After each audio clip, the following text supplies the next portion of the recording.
Introduction. Hey, Jackie, look at this. It looks like a ball, but it's not a real ball. Then what is this? Harry, this is a shadow of a football. It is formed because the football has blocked the sun's light. So now let us learn more about shadow and its formation. Objectives.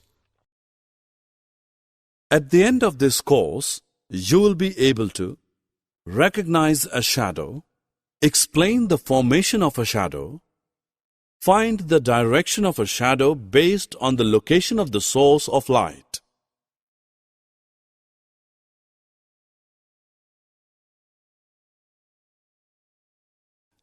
Hi friends, at first let's discuss what a shadow is. Actually, a shadow is an area of darkness which is formed when the light is blocked by an object. You'll be surprised to know that the direction of the shadow changes with the changes in the direction of the source of the light. For example, shadow of these trees changes as the sun moves from east to west during the day.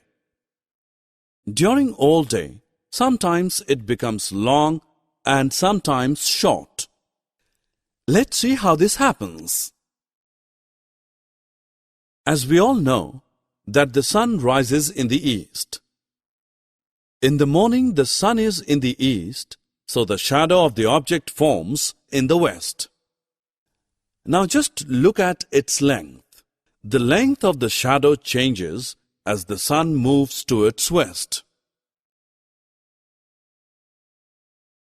Now it's noon and the sun is overhead.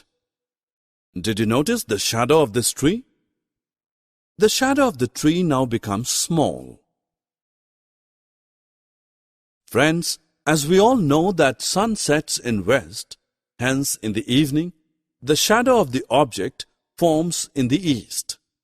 So friends, we notice that as the sun changes its position, the length of the shadow of an object also changes.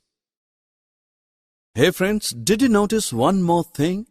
That the shadow is always formed opposite to the direction of the source of light. Summary.